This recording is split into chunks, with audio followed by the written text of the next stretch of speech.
ইষ্টপ্রাণ দাদা ও মায়েদের প্রত্যেককেই জানাই আমার আনন্দিত জয়গুরু। আশা করি আপনারা ঠাকুরের দয়ায় বেশ ভালো আছেন। আমিও ঠাকুরের দয়ায় বেশ ভালোই আছি। প্রত্যেক দিনের মতোই পরম প্রেমময় শ্রী শ্রী ঠাকুর অনুকূল চন্দ্রের বিভিন্ন গ্রন্থ থেকে বাণী পাঠ করি, আজও করব। তো কেউ ভিডিওটা স্কিপ করবেন না। প্রত্যেকের কাছে আমার বিশেষভাবে অনুরোধ, ঠাকুরের দু একটা কথা বলবো, যতটুকু বুঝি ঠিক ততটুকুই। আপনারা হয়তো আমার থেকে আরও বেশি জানেন। তো যাই হোক, ঠাকুরের কথা একটু বলবো, একটু ধৈর্য ধরে শুনবেন। আর যদি ভুল ত্রুটি হয় অবশ্যই একটু শুনে আমাকে অবশ্যই কমেন্টস করে জানাবেন ভিডিও শেষে। এটাই কিন্তু আপনাদের কাছে আমার বিশেষভাবে অনুরোধ।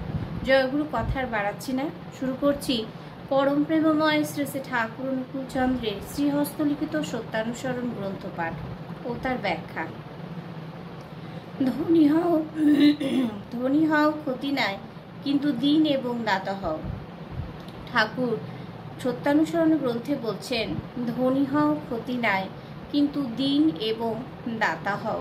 ধনী আমরা হতেই পারি, কিন্তু ক্ষতি নাই, কিন্তু দিন এবং দাতা হও। সাথে সাথে কিন্তু আমাদের দাতা হওয়ার কথাও বলেছেন।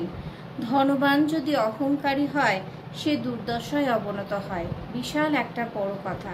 ধনবান যদি অহংকারী হয়, যখনই আমরা ধনী হয়ে যাই তখনই কিন্তু আমাদের মধ্যে অহংবোধটা চলে আসে। আর এই অহংটাই কিন্তু আমাদের সবচেয়ে মূল কারণ অধঃপতনের এবং চরম সর্বনাশের মূল কারণ হচ্ছে এই অহংকার। তাই অহংকারকে কিন্তু কখনোই আনা চলবে না। আমরা ধনবান হতেই পারি, অহংবোধটা যখন আমাদের ভিতরে আসবে তখন কিন্তু আমরা যে তিলে তিলে আস্তে আস্তে সব কিছু গড়ে তুলেছিলাম সব আস্তে আস্তে ধ্বংসের দিকে ধাবিত হবে। সেই জন্যই ঠাকুর বলছেন, ধনবান যদি অহংকারী হয়, সেই ধনবানই যদি অহংকার হয়, সে দুর্দশায় অবনত হয়। অবশ্যই কিন্তু ঠাকুর বলেছেন, তার কথা কিন্তু কখনো ভুল হয় না। এটা আমার কথা নয়, এটা ঠাকুরের কথা। যে ঠাকুরের কথা মনে প্রাণে এবং ঠিক কাটায় কাটায় পালন করে চলেছেন, তারা কিন্তু খুব সুখে এবং আনন্দে আছেন। ঠিক কাটায় কাটায় কিন্তু পালন করে যেতে হবে। কিন্তু আমরা কখনই সেই জিনিস কিন্তু করতে পারি না, কখনোই হই না। যখনই আমরা কোনো কিছু ভাবি করি, তখন ঠিক করার চেষ্টা করি, কিন্তু পরক্ষণেই তা কিন্তু হয় না। কিন্তু হয় না বলেই কিন্তু আমাদের আজকে এই দুর্দশা। ঠাকুরের কথা যদি আমরা সঠিকভাবে পালন করতে পারতাম, আজকে সত্যি খুব ভালো থাকতে পারতাম।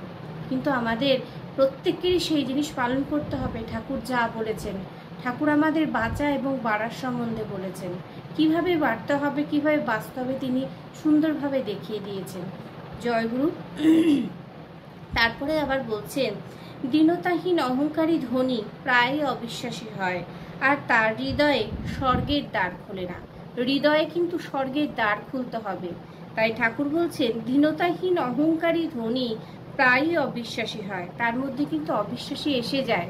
সেই জন্য তার মধ্যে কখনোই স্বর্গের দ্বার খোলে না। অহংকারী ধনী মলিনতার দাস, তাই জ্ঞানকে উপেক্ষা করে।